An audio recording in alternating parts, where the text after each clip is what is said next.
There is no place quite like Sanford Burnham Prebys, an independent research institute that for nearly half a century has tackled some of the most pressing threats to our health. This is a time of accelerating and transformational discovery. Our mission is to decipher the most debilitating diseases, creating and advancing effective therapies that benefit patients. Doing so requires people with big ideas and the talent and expertise to make things happen. You can find them here, experts in cancer, genetics, cardiovascular, neurological, and metabolic diseases, immunology, stem cells, and aging, working together and with our many collaborators across the region, country, and world.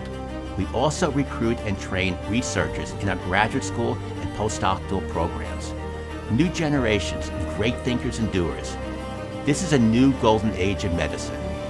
The old ways of thinking about and doing science are being revised, reinvented, and replaced. Our mission, however, remains the same. We translate science into health. Welcome to Sanford Burnham Prebys. Hi there. Can you hear me? Yes. Too loud or too soft? Just right. Just right. Good. Well, I'm so happy and thrilled to see all of you here. Some faces that I've seen for many years and some brand new faces. And I'm glad you've come to learn a little bit more about our new program. We started a while back with a group of 12 and friends. Have I told you about it briefly? Okay, because they wanted me to say it, and I felt like I was repeating myself. So this new iteration of a conversation about grew out of what we did earlier called Group of 12 and Friends. The original group was 12 people who were science nerds, but whenever they told about what they heard at Group of 12, their friends would say, "Oh, I want to come to that." So by the time we had to close it down because of the pandemic, we had about 80 people coming. You could come if you were a member of the group, or you could bring a friend, but it wasn't open to the public, just to members. You have to excuse me a little bit. Last week I had middle ear surgery, so I can't hear my own feedback, and the medicine makes me a little funny. So if I trip all over my words, you'll know why. So the topics that we covered at Group of 12 were Sanford Burnham Prebys' scientific research, medicines, art, photography, psychology, global climate change, and personal health. So now, after the pandemic, we are having a new method of approach, and it's called a conversation about. And it has quite a bit of virtues because you get a study guide that you'll receive, and you can write down your questions on it. It gives you a glossary of all the key terms. It gives you an overview of the program's content in case you forget what you heard, which happens to me more and more often. And it also gives the bios of the presenters. And I hope you'll find that it's a really valuable resource. Our topic today is the intersection of aging and metabolic disorders. So I encourage you to take notes, and at the end of the program, you'll have an opportunity to ask questions. And then I think we'll be together a little bit afterwards. Is that right? That's right. So then we can all schmooze a little bit and say what we liked and what we didn't like. Our first today's presenters is Sanford Burnham Prebys' CEO and President, Dr. David Brenner. Dr. Brenner is a distinguished physician scientist and recognized as a leader in the field of gastroenterology. And in addition, we have been friends for many, many years, and I can tell you truthfully, he is one of the finest and smartest individuals you will ever have the opportunity to be with. So without any more ado, please join me in welcoming Dr. David Bren. Metabolism is how you utilize energy. I mean, you take in food, it gets metabolized, it's then converted into energy. And the interesting thing is that we all do it differently. When I was taught in medical school, it said everyone handles food exactly the same. Turns out that's wrong. Everyone handles foods differently. Depends on their age, depends on their metabolic status, and it also depends, as maybe you'll hear from Rohit, on their microbiome. that different people digest things different ways. So what are the metabolic syndromes? So what are the metabolic diseases? So the one that we know the most about is diabetes. Type 2 diabetes, adult diabetes, is a metabolic syndrome. It's a metabolic disease. You do not respond to food properly. You do not secrete insulin properly. You do not respond to the insulin you do secrete properly. But other things are high blood pressure is very related to metabolic disorders, obesity, and as you'll hear from my friends, fatty liver disease. As I mentioned before, metabolic syndrome is associated with cardiovascular disease, and in fact, people with metabolic syndrome usually do not get their final diseases from the liver, but actually from heart disease, but also stroke, many cancers, particularly liver cancer. Other organs are also affected, as I mentioned, the heart and kidneys and others, and it's associated with premature death. But just even without that, just having metabolic syndrome is associated with chronic poor health, loss of productivity, higher healthcare costs, and a reduced quality of life as assessed, by different metrics. So, aging and the metabolic syndrome are very closely related. That your metabolism changes dramatically with age. Those of us who study the liver, and Tatiana Kiselyeva was the first one to do these studies, show that there's incredible synergy in preclinical models between aging and fat in the liver. So if you have a Western diet, you get a little bit of fat. If you're aged, you get a little bit of fat. If you have the two combined, you have much more severe fat with inflammation and fibrosis. So that combination, you can't affect your age, but you can affect your metabolism, and therefore anything you do to improve your metabolism will be involved with more healthy aging. As I mentioned, that with aging, the incidence of type 2 diabetes goes up. The incidence of fatty liver disease goes up, as you'll hear. High blood pressure, almost everyone after a certain age has high blood pressure, and cholesterol, high LDL cholesterol goes up. And so if you're aging and you have the metabolic disorders, this is associated with a faster physical decline, with cognitive decline and dementia. And there's a lot of now data that activities and other things are associated with decreased loss of cognition. In other words, continued high level of functioning. Frailty is closely associated with the metabolic syndrome and aging, and chronic fatigue, decreased mobility, lower quality of life, and actually higher risk of death is associated with the combination of metabolic disorders on top of older people. In the U.S., this idea of the metabolic syndrome with those characteristics are, in our field, what we study, are associated with fatty liver disease, which has been renamed MASLD, and with a more severe form, MASH, which is inflammation and fibrosis. And now this is the leading cause of liver disease in the U.S. and one of the leading causes of transplants, and has become one of the biggest public health threats of our time in Western countries. So what are we doing? So we recognize this as an area of intense interest, and we decided to make a new center within the Institute called the Center for Metabolic and Liver Diseases. And our vision is to be able to transform these chronic conditions like MASH, type 2 diabetes, obesity-related illnesses, and so that it be understood, prevented, and treated. And it's a multidisciplinary approach. We have everyone from data scientists to clinician scientists to cancer biologists and cell biologists, all looking at different aspects of this. And to do this, we have started the center. It's brand new, and we recruited a new center director, Michael Karen, who's a long-term collaborator of everyone else, of all the people in this room. I think everyone collaborates with Michael at one point or other, but particularly Tatiana, Rohit, and Debanjan and I have all collaborated with Michael. So he's an expert on the relationship between metabolism, inflammation, and cancer. Peter Adams at the Institute is a world expert on senescence, how cells get old and die, and actually if you can reverse that. Debanjan is a member of the center, and you're going to hear about him in a moment. I'm a member of the center. I'm trained as a hepatologist and gastroenterologist.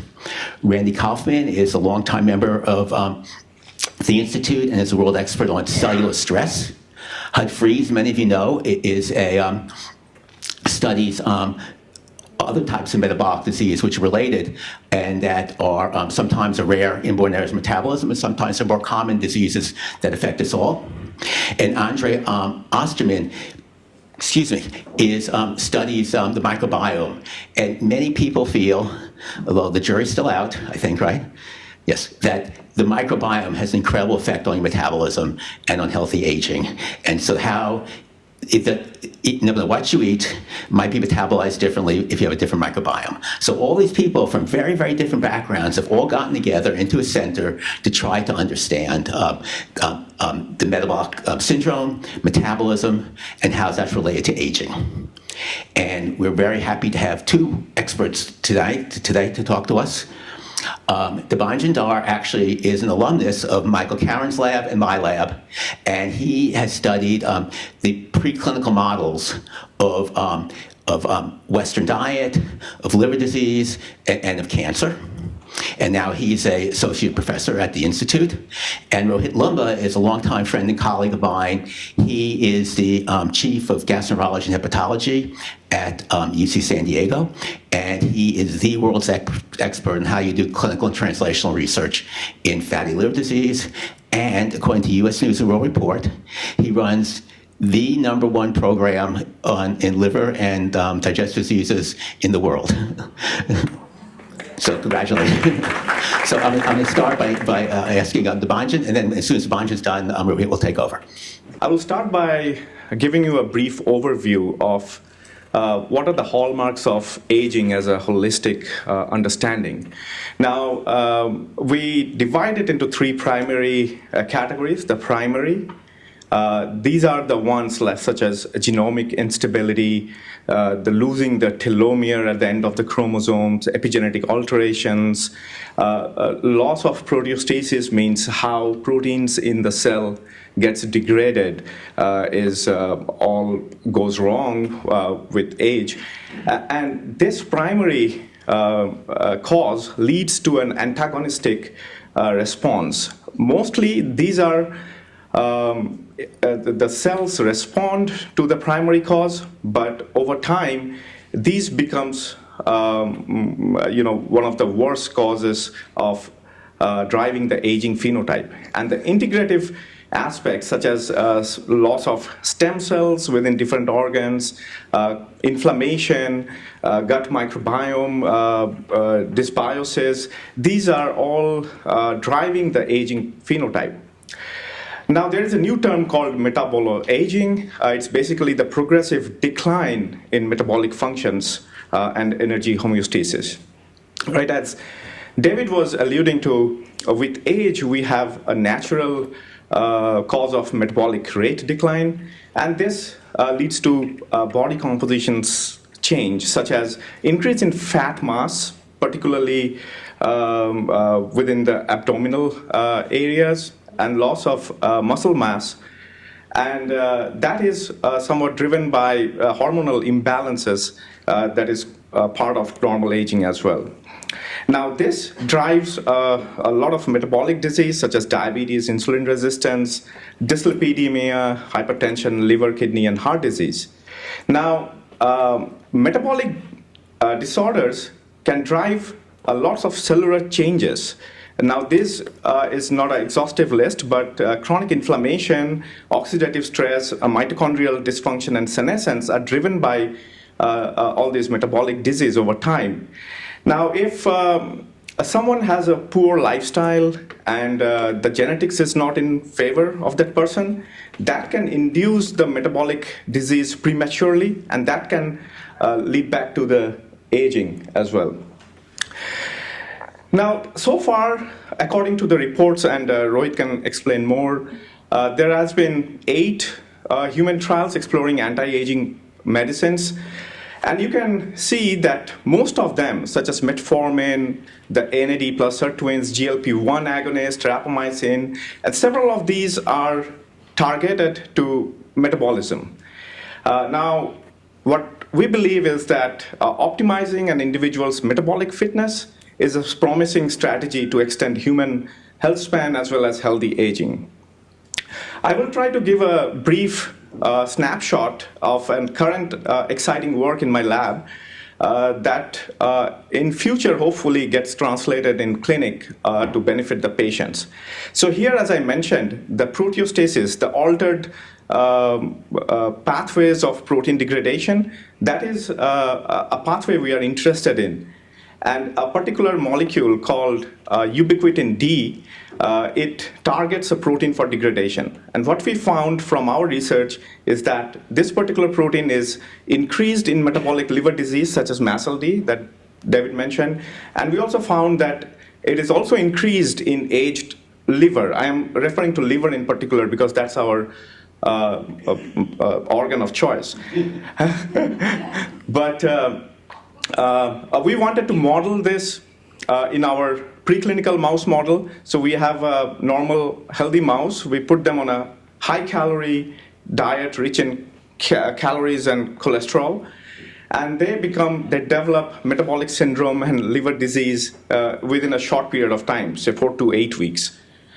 Now, we have a collaboration with a pharma company here in locally that we devised a way to inhibit this molecule, the UBD, directly in the liver. We are not doing a systemic inhibition. It's a precision medicine. It's going to the liver in the hepatocytes.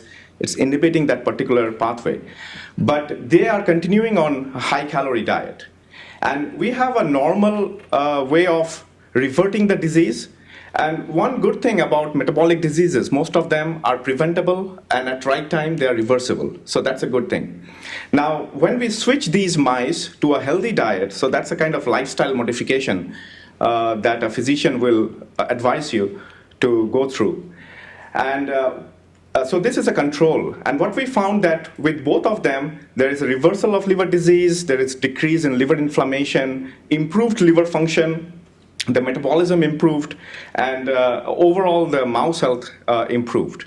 Now, when we looked at the metabolites, so what I'm trying to show here without going into much detail is we are looking at polar metabolites in the liver. These are the metabolites that are the building blocks of all the cells, such as amino acids, nucleotides, glucose, and all sorts of things. So combining all that, you can see these are the diseased liver metabolites taken together. They are at the far right end, and the healthy ones are the blue dots. They are totally separated. So the metabolism within the liver is totally different in the healthy and the diseased. And when we do a lifestyle intervention, these red dots, they go to the healthy ones. So they moved from here to there. And you can see the green ones are the ones that we are treating with this anti-UBD treatment. Even though they are continuing on this high-calorie diet, this precision medicine is able to push this metabolism towards the healthy aspect. So this is just to show you how we are trying to push the frontier and bring new therapies to the clinic. Now, when we were investigating this molecule, we found that from a study at Yale a decade back, when they deleted this particular gene in the mouse, they found that these mouse, the mouse that didn't have this gene, the UBD, also known as FAT10, they have extended lifespan. So 20%, these mice that didn't have that gene lived 20% more, both males and females. So here they're showing that when the last mouse died, the wild type, the normal mouse died, 52% of these knockout mice were still alive. 52% of the females were alive, and 42% of the males were alive. So we believe that this might be an interesting molecule to study in the context of metabolism as well as aging. And finally, I think the take-home message is the healthy metabolism is fundamental to healthy and slow aging. So with that, I would like to invite Dr. Rohit Lumba. He has been my long-term friend and mentor, a clinical mentor.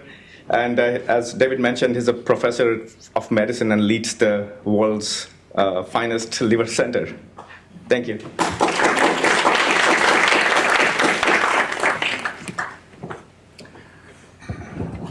Thank you so much, Debanjan and David. Yes, these are my disclosures. I see patients with fatty liver disease, and when David was at UCSD, we built a fatty liver disease research center and also a clinical center where we now follow one of the largest cohort of patients with this problem in the world. And we had 3 goals, and we still have them. Number 1 was to develop better tests so we can identify who has liver disease without needing a liver biopsy, because our patients would come to us and they would not want a liver biopsy. And so we try to develop non-invasive biomarkers. And then the second thing was to, if we identify liver disease, to develop new treatments. And I can say now that now we have treatments that are FDA approved based upon the research that we all did here in San Diego. And then the third is now to really take that knowledge to community and disseminate the findings that we have. So today we will, briefly discuss metabolic syndrome and liver, as David and Debanjan pointed out, healthy aging prevention, new treatments. But we'll focus mainly on your questions. And so this is going to be really short, just to set the stage, but then we'll be available to discuss any questions that you may have, any aspect related to liver disease or metabolic disease, obesity, type 2 diabetes, its treatment, and its effect on healthy aging. These are the traits within the metabolic syndrome. And David discussed these. We measure them based upon elevated waist circumference, elevated triglyceride levels, 150 milligram per deciliter or treatment, low HDL cholesterol, elevated blood pressure, fasting blood glucose levels, or drug treatment. And of course, obesity if you have, or overweight, which is based upon a body mass index of 25 for overweight and 30 or higher for obesity. But these are very common problems in San Diego. Another reason why San Diego is really important, particularly for metabolic syndrome and particularly for fatty liver disease, is that fatty liver disease is 2 to 3 times more common in Hispanic ethnicity compared to non-Hispanics. It's also much more common in Asian Indians. And we believe that there's a clear genetic predisposition. And why is that? If based upon certain genes, you could develop fat in your liver at a lower body mass index. And so therefore, this is a especially important problem in San Diego and in Southern California. Aging is clearly an issue that we are learning more and more about. You've seen documentaries in Netflix about the blue zones, and Tatiana and David and I, through them, have been interested in aspects of healthy aging and working on some of those patient cohorts in those blue zones. And together, we've been thinking about doing trials in San Diego, not for curing diseases, but really preventing and having healthy aging. And we've been thinking about what would be the right treatment that we should propose. Should it be hormonal imbalance that we correct? Should be some sort of a treatment that reduces caloric intake? Should it be low-dose treatment with GLP-1 analogs that are available in market, but potentially could be used? So we've been thinking about it, and we want to really make sure that we come up with the right approach before we start a clinical trial here in San Diego, but we will do something about it. Accelerated aging occurs in metabolic syndrome, particularly in fatty liver disease and liver fibrosis. What we've shown, and others have also shown, is that if you have fat in the liver, you have at least 1 to 2 years of acceleration in aging. So if you develop fibrosis in the liver, you may have 2 to 3 years of accelerated age beyond your chronological age. So if you're 45 and you don't have liver disease versus somebody who's 45 with liver disease, they're really internally looking as if they're 50-year-old. And so it has a major impact, and that's why you would think that they would have a high risk of other diseases, such as future development of type 2 diabetes, future development of cancers that are obesity-related, even breast cancer. If you think about breast cancer, one of the major risk factors is obesity, but it's really driven by all the cytokines that are produced in the liver. So now we're thinking about breast cancer as an important issue for women in San Diego area. And so we are interested how we could prevent recurrence of breast cancer or even new occurrence of breast cancer, but really modifying your metabolism. And I think it's doable. Several studies have shown link between obesity, diabetes, and fatty liver, and it increases aging-related diseases and reduces lifespan. If you think about cholesterol, increased cholesterol, that's a liver problem because the cholesterol is made in the liver. If you think about type 2 diabetes, you develop typically fatty liver first, you develop diabetes in the liver first, so hepatic insulin resistance. You need much more insulin to control your blood glucose levels, and then you develop diabetes 5 years later. So all these metabolic pathways are interrelated, and I think if we do a reset of them, we could really prevent a lot of chronic problems as we age. This is just one study that looked at UK Biobank, and this is a really nice study. I wish we did something like that in San Diego. So there are more than 300,000 individuals in that study. About 50 to 100,000 have MRIs done. And they had a follow-up analogous study in China. And they looked at genetic risk and biological aging. And what they found was patients who had, or individuals who had fatty liver based upon MRIs, appeared to have this genetic risk that was, at least making them 3 to 4 years older than their age-sex match controls. So this is true for fatty liver disease, depending on certain genotypes, and those genotypes could really further increase your risk. So if you have obesity or type 2 diabetes, and you have certain genes that increase your risk for developing fatty liver disease, you could develop cirrhosis 3 or 4 times more likely compared to those who are not genetically susceptible. And that's particularly important in Hispanic ethnicity. So we've even identified that gene. It's called PNPLA3. And what it does is it stores lipids in your liver and doesn't allow it to be burnt by your mitochondria. And so that particular disease, now we're trying to develop treatments focused on that particular entity. So we can silence that gene and hopefully reverse liver problems. This is a cartoon to think about fatty liver disease and how it could really accelerate aging, leading to or associated with type 2 diabetes, increased risk for cardiovascular disease, increased risk for cancers that are related to obesity, and also could accelerate dementia.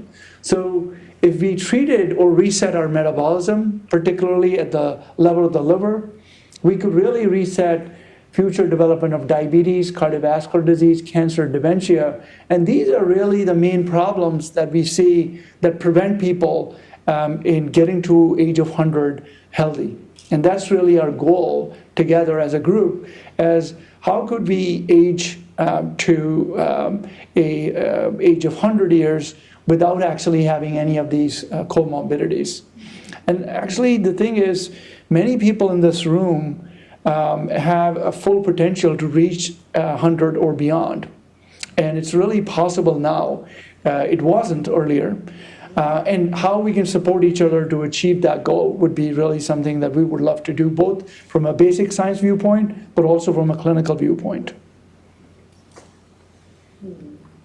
Now, how could we prevent and achieve a healthy aging? So maintaining normal body weight is really important. Avoiding sugar-containing beverages is key. Coffee is helpful, particularly reducing risk of fatty liver disease. 2 to 3 cups a day. What about 4 to 5 or 6 cups a day? The problem is caffeine at a very high dose would increase your risk for arrhythmias, so it increases your heart rate. So there's a delicate balance. So you also want to be mindful of that. Avoiding alcohol is important because alcohol increases the risk not only for liver disease, but it also increases your risk for dementia and some of the other problems that we want to avoid, particularly in our 90s and 100s. Avoid smoking. I think that's critical, and I think a lot of people have gotten that message. And this is less of a problem in the United States compared to if you think about France, Italy, or Spain, or Europe. Preventive health measures are important. If you have diabetes, trying to get a better control of type 2 diabetes. Getting your hemoglobin A1C below 6.5. I think it's doable based upon the current therapies that we have. If we are overweight or obese, try to lose weight, exercise, get a BMI below 25. Manage high cholesterol early on. So I think we should start thinking about age 40 in terms of cholesterol testing, and then start taking care of that early on. Because if you start treatment in your 60s, you already have developed a fair bit of liver problems as well as heart problems. And then cancer screening at the right time. We being gastroenterologists, thinking about colon cancer, so screening that at age 45 now, as opposed to 50 years earlier. And then, if you had polyps, then making sure that you have follow-up colonoscopies on those. And then I think breast cancer is really important for women. And we're seeing actually breast cancer at an earlier age, and also triple negative in terms of hormone status breast cancer. So trying to get to identifying those much earlier, and then trying to get treatments earlier. Pancreatic cancer is also obesity-associated cancer. That's something to think about. And also renal cell or kidney cancer. All these are obesity-associated cancers. So we've been thinking about, we do a lot of liver imaging in research free of cost.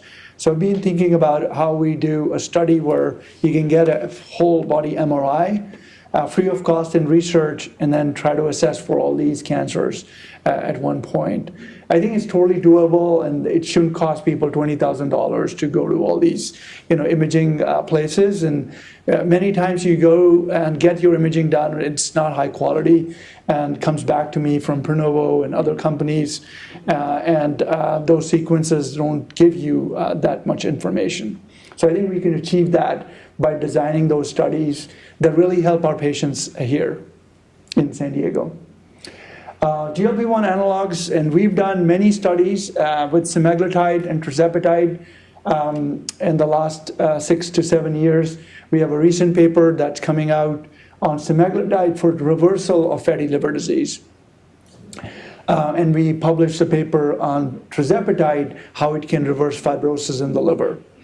Weight management is really key. Exercise, maintaining that exercise is important. And and it's not like you have to be the most fit in your age group. What you have to do is you should be trying to be that sweet spot. As Rena mentioned, can you hear her voice? It should be just right. So you don't want to be too loud or too soft, just right. And that's really the dose of exercise and intensity of exercise. So if you think about people who do the most intensive exercise, they not necessarily have a healthier lifespan, or they live longer. You don't want to be, if you're 100 people walking together, you don't want to be the last 20. That's clear. But you don't have to be in the first 5 either. And so I think it's really important to know that, so you don't strive to be in the top 5, because that doesn't really lead to better outcomes, because those people try to find trouble somehow. So staying somewhere around 50 is just fine. And that's, I think, really helpful. Creative activities are really important, playing chess, bridge, and those are helpful. Pickleball, gardening is really important. Actually, this is common across all 5 blue zones that people engage in gardening activities. Walking, I think, is really important. If you could do 1 hour of walking every day, I think this is really good for your mood also. So with exercise, you get the high, but then there's a drop, and if you don't do that and you're not able to do it, then you start feeling bad. With walking, you can achieve that in any environment. You go to any country, you could walk. If it is cold, you could still walk. But I think with types of exercise you might do may be difficult, but that's something to think about. And then community events just like these, and then ones after this as well, I think are really, really important. Connecting with people, talking to them, I think really is important, because mental health is critical. Women do much better than men for that, but particularly for men in middle ages, I think this is really important. So you can really see in this room, we have a lot more women than men, and you guys are going to outshine us and outlive us clearly. But I think men, if they were to add one thing, it'll be the community events. The more engaged they are with their children, grandchildren, or community members helping others, I think that really increases your lifespan. So, what we think about as charity, I think is really for ourselves. And so giving back to society can really improve our lifespan as well. Take-home points: metabolic risk factors are associated with accelerated aging. Healthy aging is reachable with diet and exercise and maintaining a normal metabolic health. Now, it may not be possible for everybody to get to a normal body weight with diet and exercise, particularly as we age. As we age, we start storing fat inside our abdomen and also around our arteries. So I think we have newer drugs, and many of you are aware of them: semaglutide, tirzepatide, Ozempic, Wegovy, Mounjaro, and Zepbound. They may play a role in improving metabolic health and may reverse accelerated aging. We just have to find the right dose for the right individual and see if it will work. But I think we were also discussing that many individuals have major side effects related to these medications. Somehow, and sometimes we're able to really take care of those side effects. Many times we're not. So we're still thinking about and developing newer drugs that will be more tolerable for majority of individuals who would need them. But I think there's a clear push that we could develop new supplements and also new therapies so we can all have a better lifespan, a healthier lifespan. So with that, this is our group, some of the team members, and that's my email over there.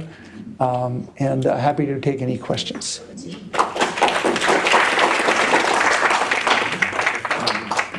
You sit relaxed, you deserve to sit down. And Debanjan and Tatiana can join you. And we're going to open this to questions. We asked Tatiana to join us. She is an expert in liver disease, but also she has a cohort of people she follows who are over 100 years old, and she can tell you why she thinks they do so well. Questions, please. Great presentations. How many? What is the percentage of children in the?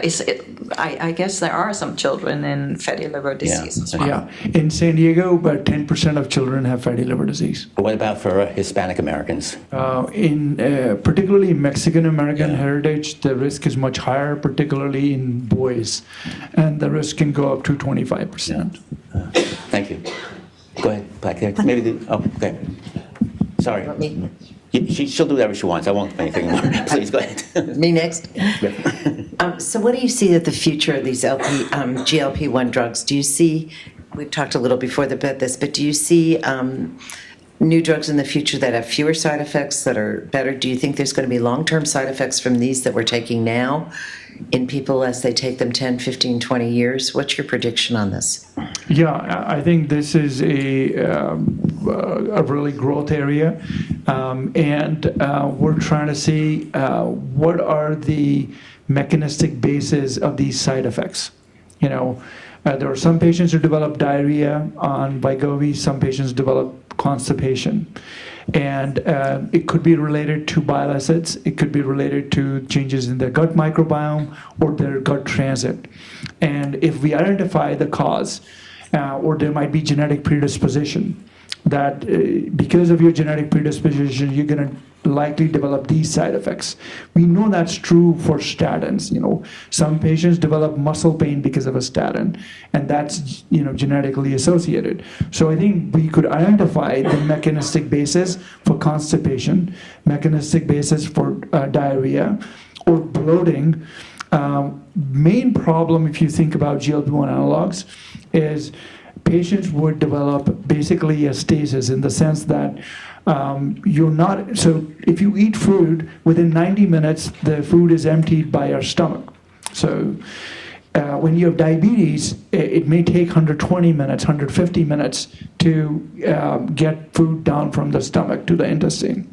When you take semaglutide or Zepbound, tirzepatide or Mounjaro, what happens is that the food stays in the stomach and could stay for many hours. That's why you don't feel hungry. The reason we feel hungry is our stomach is empty. It gives a signal to our brain that, you know, you could eat now because, you know, you're hungry, and your stomach is able to receive some food. So when your stomach is fully, you know, is full, you will not feel hungry. And that's one of the things that is happening. Out of habit, if we eat on top of it, we're going to develop severe nausea and vomiting. And that's what happens. And so if we identify it and we titrate it in the sense that we need that effect of slowing of gut transit for these drugs to work, but we don't want it to be completely paralyzed. So in some individuals, if they have type 2 diabetes and it's really bad, then they already have autonomic dysfunction and they already have this gastroparesis, and it can get really worse with GLP-1 analogs. So we need some titration to see maybe they might need another drug or another mechanism to stimulate the muscle in the stomach to pump it down, and maybe that could help some patients. So we'll have to come up with why somebody's having these side effects and how we can fix those. Maybe I can ask Tatiana, because the centenarians that she follows don't take any drugs. Why do you think you're so successful in healthy aging? Thank you. So these people live in a community, and so we profiled so far 150 centenarians and 10 controls. And controls are younger people at the age of like 70, 80, but they're coming from the same area. So they're supposed to be genetically similar to that. And this lifestyle is very healthy. They're gardening. It was Rohit and Debanjan were saying they are eating with other people, they know everybody, and they do not eat any meal by themselves. And of course, you know, the food is just absolutely fantastic. They don't have big trucks. They eat what they grow. Everybody's making their own wine in the backyard. The tomatoes, they're so beautiful and they smell like tomatoes. And that makes a very big difference. Because they are sort of like very close with nature, they really don't need to take medications. And many of them, they don't even go to the doctors. Actually, there is one hospital in this area, and the doctor has this sort of like volunteers or sends the nurses to see the centenarian patients. And it's probably like from the hospital, 2.5 hours each direction. So, but they collect the blood, they look at them. Many people have never been in the hospital. So the drugs that they're taking is aspirin for headache and probably some anti-cholesterol drugs. But in general, cholesterol is very low. Liver function in these people is absolutely fantastic, like young people. And they're happy, which is the most important. How they live a happy life. It's probably because they are in their land. They know every single person in the surrounding, and they live in their houses and they take care of themselves. Can you tell us where this nirvana is? Yes. It's a secret. So this area is called Cilento. It's not far from Naples, and it consists of 6 villages. And some of the villages are on Mediterranean Sea, so these people eat fish and vegetables. And some of these villages are very high in the mountains, so they don't eat fish. But what they eat wild boar, which is very lean. Exactly. And again, so they walk. The people who live in the mountains, they have this one house with like 1,000 stairs. So if you walk 1,000 stairs every day, it's really good for you. And actually the same also on the coast, because they have a lot of hills and they don't drive. They go to visit their friends. So that's a lot of exercise. We have that all in San Diego. We have one question back here. Please, go ahead. Oh, sorry. And then you, sorry. I'm not going to do this anymore. I'm fully out of control. Go ahead. Hi. Black Americans are always subjected to diabetes. I know everyone in my family has had diabetes, so they're a very high-risk group as well. And I'm noticing that a lot of GLP-1s are all the rave, whether it is to control the diabetes or for weight loss. But with that also, there's a lot of loss in protein. And so those proteins need to be substantiated with the exercise. I'm just wondering, are they looking at long-term recovery or sustainability? Is this just a Band-Aid? No, those are really good points. So maybe I'll ask Rohit if you don't mind. Yeah. The way you phrase that is really good. Thank you. It's really important. We are really interested in that. Of course, the drug companies are less interested in some of the long-term impacts of these drugs. So if somebody is placed on semaglutide or tirzepatide, and they start at 100 kilogram body weight, and they lose, say, 15 kg or 30 pounds of weight by the end of the year, which is 15%, which is what we would typically see, then half of that weight loss is muscle and half is fat. And so, this is something to be thinking about, because if you lose that much muscle, would you be metabolically healthy still?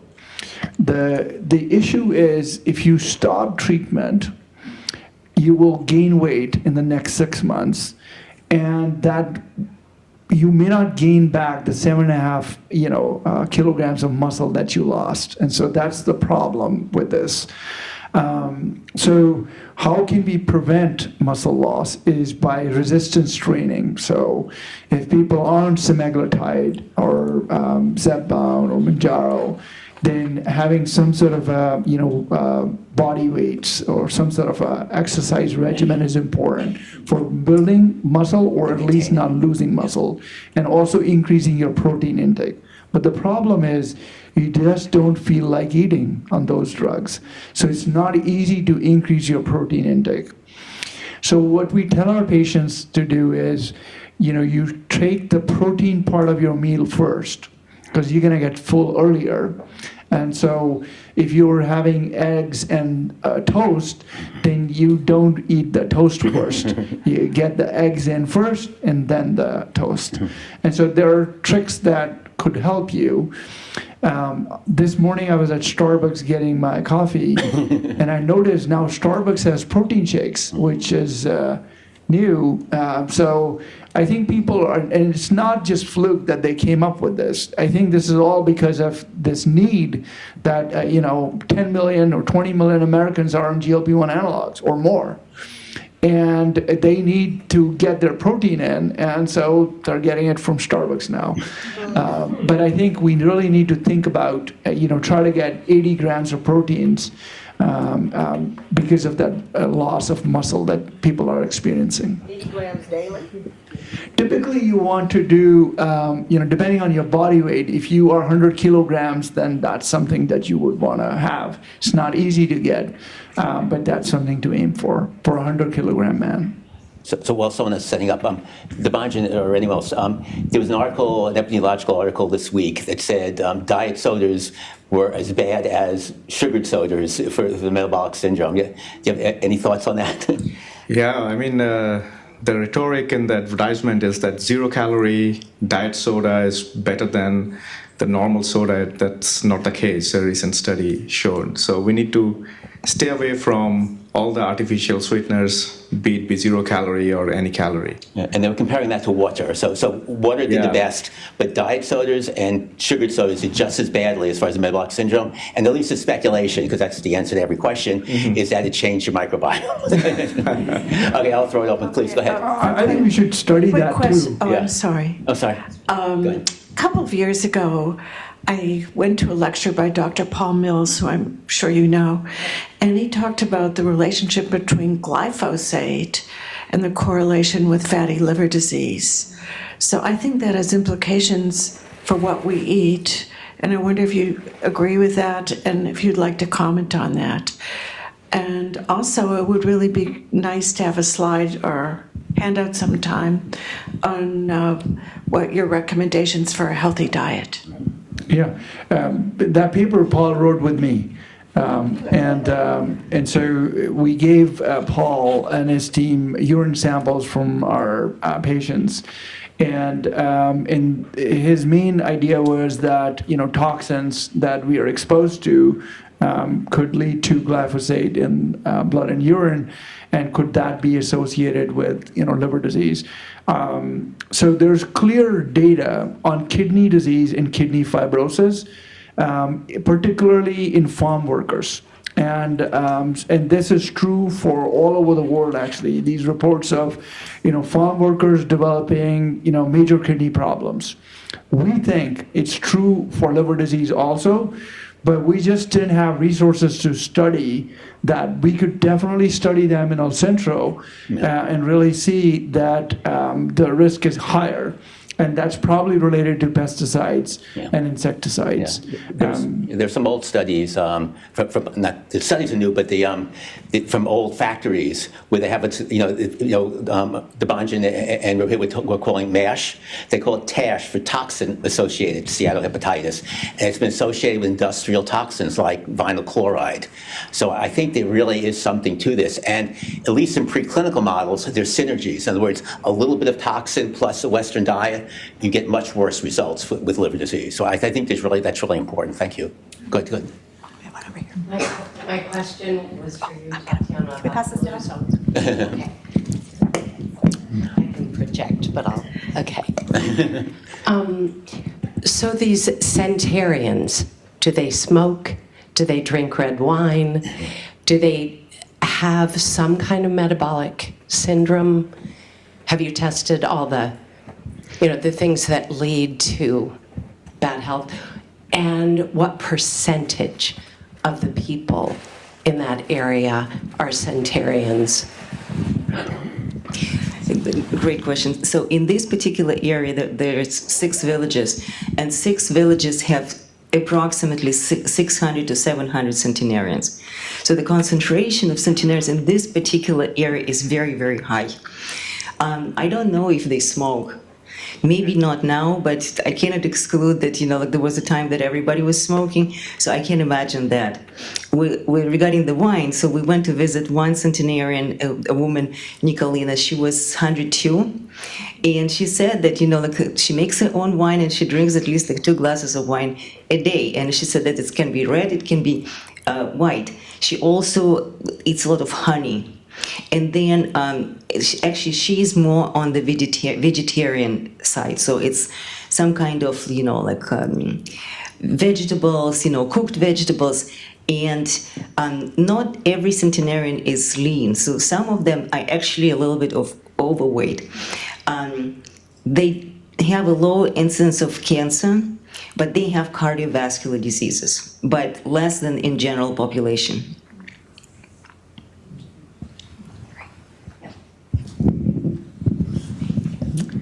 So in managing my weight, I was advised by my UCSD digestive health weight specialist to make every effort to get much more protein from plant-based sources.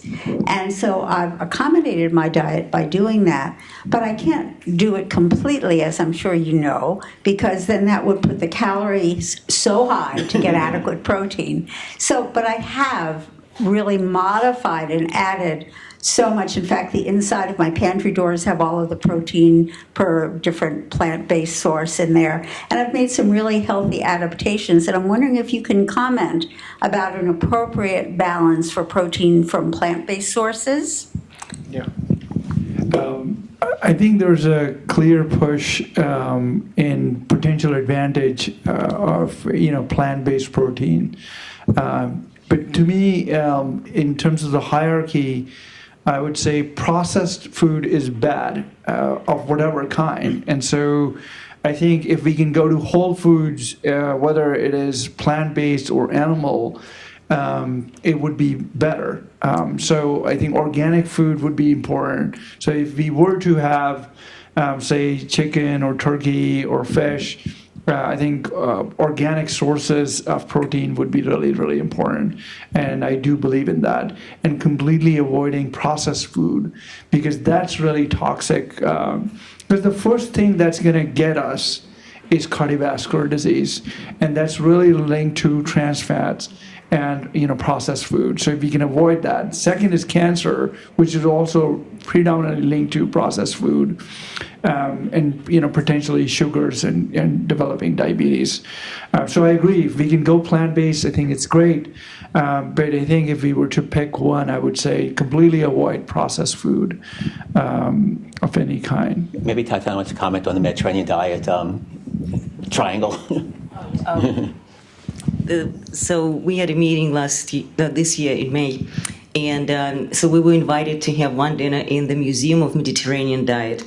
And the Museum of Mediterranean Diet was built to, what is his name? Anson Keyes. Yeah, so to commemorate Ansel Keys, who became the father of this Mediterranean diet. So he moved from United States at 40 plus years, and then he started to study different diets and how they affect the body. And so interestingly enough, that during the Second World War, this area was very poor, and there was really not that much to eat. So their diet is more, again, vegetarian and based on pasta. So at the very bottom of the food pyramid, you can find different pastas, and then tomatoes, and then avocados, and then some fruits and vegetables. Only then comes fish, and probably some very lean meat. And then what they really do not appreciate is milk and all dairy products. So the dairy products is at the same level as red meat.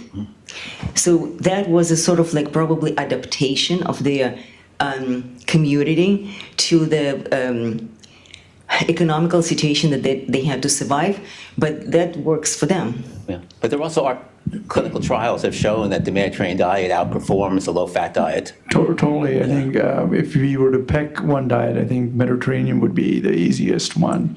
And I think it's totally doable in San Diego because we can get good sources of fish and seafood and olive oil as well. And I would also like to add that besides calorie and protein, another important aspect is the gut microbiome and the probiotics. How to improve your gut health will be key. And also there are polyamines and some complex compounds in mushrooms and aged cheese that has been tried in clinical trials. Some anti-inflammatory like turmeric and curcumin might also be helpful. Oh, I have a question. So you mentioned the exercise and the resistance training, right? So could excessive exercise damage your liver or heart while you are aging? Yes. So excessive exercise can lead to certain arrhythmias. Yeah. And we know of people who develop those arrhythmias and now have a defibrillator because of that. So I think is a problem. That's why I'm saying you don't want to be in the top 5. So that's certainly an issue. The other issue we're noticing is there's a tremendous increase in people doing weight training now, just in general, culture. With that, there's also, you may have heard, there's a tremendous increase in testosterone use among men and younger men for bodybuilding purposes. And then once they get in, it's like drug. So they start with, say, marijuana, then they go into heroin and cocaine. They're to start with testosterone and go to growth hormone. Growth hormone is particularly problematic because it could increase your risk for cardiac hypertrophy and also lead to congestive heart failure, and then could potentially lead to other sorts of cancers. And even high testosterone intake could do that. High testosterone intake, particularly in young men, could also lead to impotence because they'll suppress their own endogenous testosterone. So that's a major problem. And I think we're noticing the effects of that. And I've seen many individuals and patients who are excessively exercising, but on top of that have supplements as well.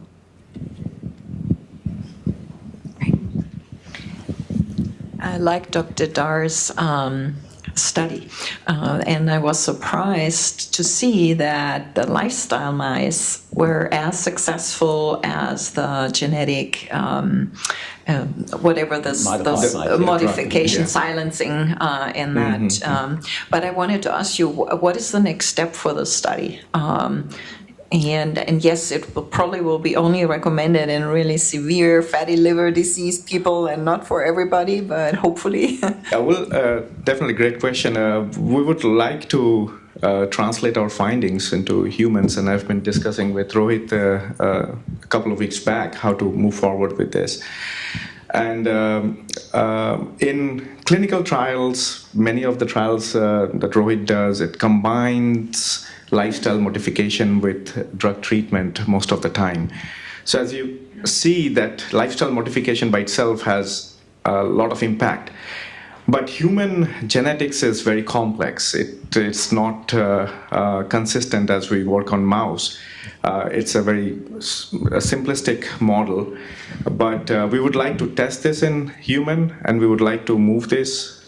So it's one step at a time. But what we find from our data, from the human database, that this particular pathway is definitely is a relevant pathway in human fatty liver disease, and it's a good target. Do you have good organoid models? Because I'm looking into organoids Yes. now. I'm using that. Would you be open to talk to some of the innovators? Yeah, actually, David and Tatiana expert, and we are working together in this, making the complex organoids, and Tatiana can shed more light on that. So David and I, many years ago, we were thinking how to actually translate our studies and test in preclinical model, but in some kind of with using human material. So we received the livers which are not transplanted in patients because of various reasons. And the reasons can be steatosis, or it can be the cut on the liver that they cannot transplant it. Or on Wednesday when the surgeons are golfing. They don't that's true. And so we have learned how to digest the liver, isolate all liver cells from each patient, and cryopreserve it. And so when we need to test the drugs later on, so we can actually reconstruct the liver in the three-dimensional size and condition in the Petri dish, and we can test the efficiency of the drug and patient-specific responses to this particular drug. Great. We have one last question up here. Great, thank you. I have a I question. recognize that young man. So this, I don't know if you know, Peter Adams is one of our colleagues. He's a world expert on senescence and aging. Nice to meet you all. It's a question prompted by something that Tatiana said. So you mentioned that not all of the centenarians, some of them were a bit overweight. So I wondered what you and, or three of you think about the so-called obese, metabolically healthy phenotype. Is that a real thing? And what do you think underlies it? Yeah, I have a twin study, and we have about 150 twin pairs. And I do remember one of the twin pairs because we were looking for discordancy. And so I remember these two sisters, they were in their 40s then. One of them had a BMI which was in obese category. And we did a whole body, fat composition on her and her twin sister.